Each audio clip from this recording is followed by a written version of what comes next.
Hey Tomcats, Jake Spade here, host of Tomcat Talk. With your co-host Marlena Cannon. Today we have some guests on from East Aurora. Let's introduce Brittany Kirby, and I'm a sophomore.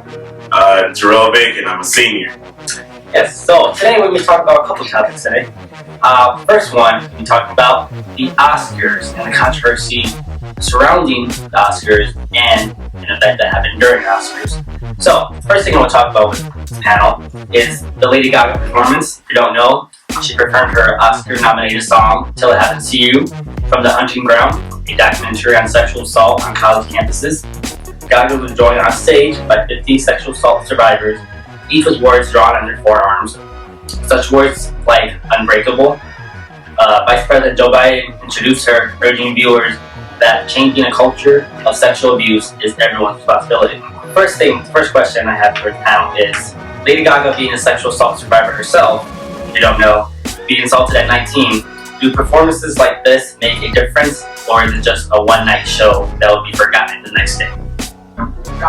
I think completely this is a completely effective performance. Not only because, what I like the most about this performance is seeing people who have this kind of power and attention, I guess, use it for the greater good, knowing that they have so many people, especially with Lady Gaga. She has, I guess, a diverse kind of audience. So it can include from little girls to little boys to older people at the same time. So she's able to spread this message with all the attention that she's getting.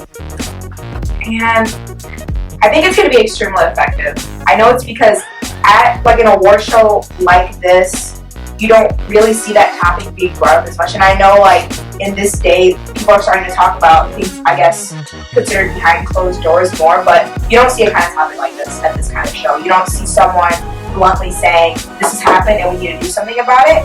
So that kind of whole factor of first standing out and making it say this is a problem and we need to address it right now. So you have to think about it.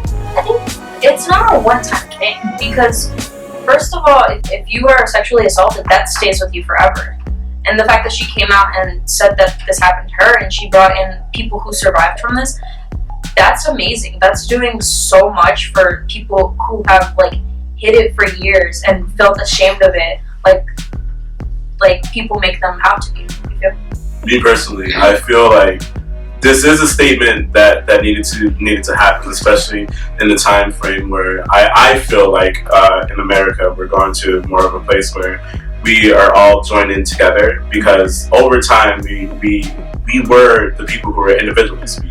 We needed the power of standing up for yourself, but over time it's kind of we need to all come together and support each other, especially in this factor, and seeing that this is something that sadly it's not gonna go away anytime soon, but we need to stand up for it, and we need to make sure that everyone knows that if this is something that happens to you, you are able to speak up. I found interesting is Joe Biden, when he was introducing Lady Gaga, he mentioned that rape and sexual assault not only towards women but also males as well, which I appreciated, because I feel that gets overlooked a lot. That males, this can also happen to males as well. One thing that I found interesting was on Spotify, they released data after the Oscars and reported that between midnight of that night and 1 a.m., Spotify for the song Till It Happens to You spiked 1,689% more streams. So I think that's a big difference, and I think the performance did a good job. I'm gonna run some numbers by you guys, see what you think about it. Brain is 44% of victims of sexual assault are under 18, and then 80% are under 30. Another thing is, every 107 seconds, an American is sexually assaulted, and 68% of sexual assault cases are never reported. Also, 4 out of 5 assaults are committed by someone the victim knows. With this information, what do you think about that? I feel that's extremely accurate. I know a lot of rape occurs in college. I've seen a lot of statistics on that, and a lot of people, I've heard lots of different stories saying oh, when I got to college, my parents got me things like pepper spray, and they taught me this. And so I can definitely see that, I guess, that age range where the statistic comes from. I can see why rapes aren't reported as much, just because, I guess, with the whole stigma around it, and the whole, when you tell someone about it, a lot of people raise questions what were you wearing? What were you doing? What do you think caused it? As if you yourself are somehow started it or anything. So they immediately like focus the blame onto the victim rather than like handling it accurately. So I think it's just action and reaction. How people react to it causes people not to really take action because they're afraid. If you ever talk to someone and they say, oh, like they've told you about like something that's happened to them before, they're ashamed of it because people make it out to be as like this is it, like you must have done something really badly. Like, of course it's terrible that these things happen, but you shouldn't treat the victim like they're anything less than a victim. Exactly. Yeah, like when Marlena was saying what she was saying, how everything that they wear or something of that nature. I was also thinking about it how most of the people, like you said, 44% of victims are under the age of 18. That also accounts for little kids, teenagers and adolescents. And so going from that and also thinking about how people, what is it, approximately 4/5, that's people that they know. Like having a young child and having that somebody that they're gonna tell you whatever they want to make sure that you don't go out and tell somebody about these certain things. And they're gonna trick you and say that this is nice, it's okay, but it's not okay. This is something that should not be happening. So we need to make sure that this certain information on these factors are getting out to the people for your little kids to make sure that they know as well. I guess that kind of like sparks my question. I don't know if you're cool with me asking this, but do you think that like in this day and age it's time to change, or I guess like change how parents are teaching their children? And what do you think, like how should you teach your child to handle like how this would happen? How do you like what age do you think you should introduce? I feel like that's something that you should introduce to them as quickly as possible. As soon as they're getting to that point where they're getting curious about certain things and they're developing, their brain, that's when you need to tell them about this. We've all know about the good touch, bad touch situation and everything like that, but that needs to escalate. That needs to evolve a little bit in saying that, if something touches you in a naughty area, in a naughty place, you need to go and tell somebody, because that's something that I feel like that's where the disconnect is, because everybody's still going on this same natural level of just telling your kids about certain things, but they're not thinking about it, and they're not thinking that it's going to be my child. Everyone's always thinking that it happens to somebody else. If it happens to somebody else, it's never going to be me. But saying that it will happen to you, but as we can see by the stats, it might happen. So all valid points. So switching on to the topic of racism, leading up to the Oscars, I know there's a big controversy between famous black actors not protesting against the Oscars. The reason being is because most of the people on the board for the Oscars are predominantly white males. So that sparks the question of do you think that those protesting against the Oscars have a valid reason, or do you think, like, because Chris Rock, for example, was a host and he decided to keep doing it even though the controversy? What are your takes on that? Hashtag Oscars so white. I've looked into this, and because I'm not one for big award shows or anything, because that's just not my thing. That's a really valid point. Like, if you look at the statistics of like people have won that are of color, it's mind blowing. I have a statistic. 98% of award-winning producers and writers are white. 88% of award-winning actors are white. All throughout the whole 88 years that the Academy Awards have been around, only one woman of color has won for Best Actress, and that's Halle Berry in 2002 for her role in Monsters Ball. So, I have a question I want to ask you guys. Given all this information about sexual assault and Oscars, what do you think that we can do as students, but also out there in the world to help enlighten people?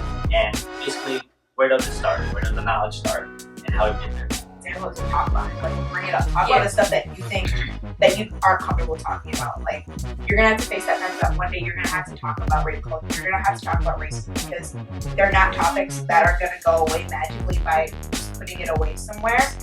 Start talking about it, like make people uncomfortable about it, so they know that this is real and this is real life. And just how Bacon said, like, you see these statistics and you think that, oh, that's just someone else. Well, you could definitely think that's someone. Like, exactly.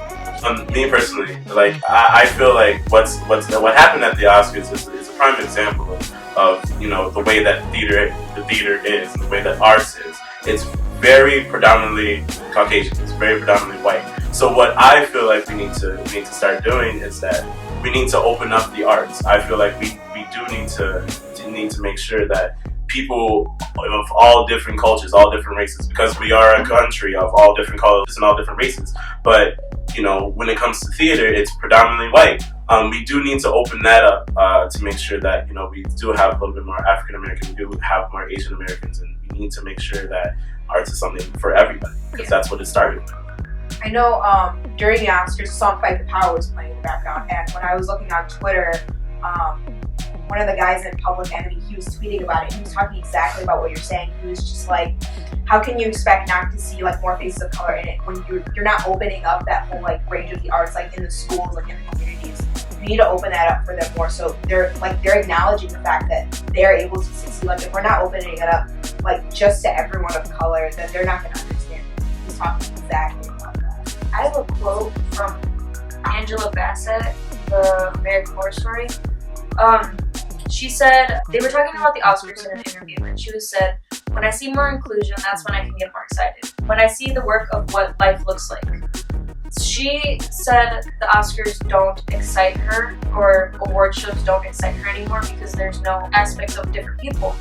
And that's, like you said, with theater, it's predominantly Caucasian. It's a really good point to make out, because whenever you think of arts, you think of like movies, theater, music, and like you look around and there's predominantly white. Like it's really weird to just see like an entire section of days just all white.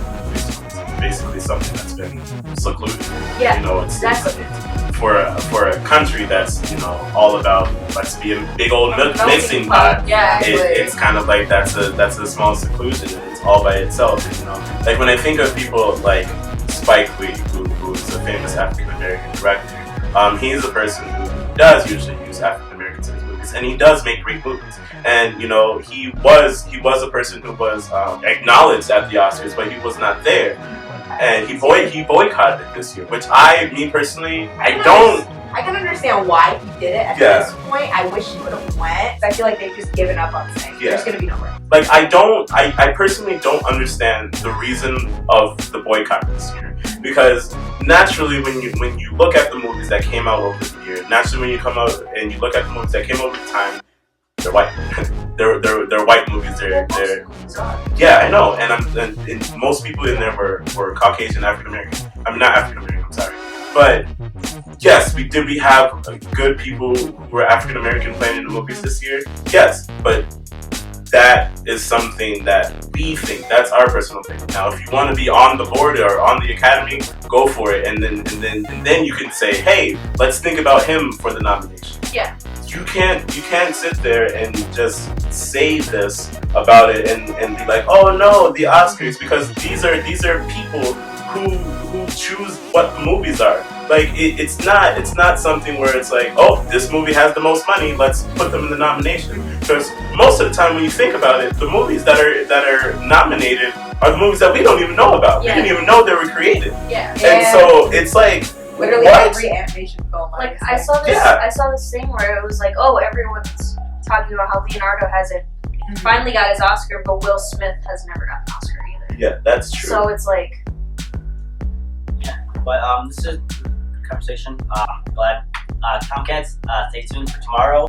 Also, links down below, for each of our personal Connect to our social media. All that, and please share, subscribe, and see you guys tomorrow. What's up, Tomcats?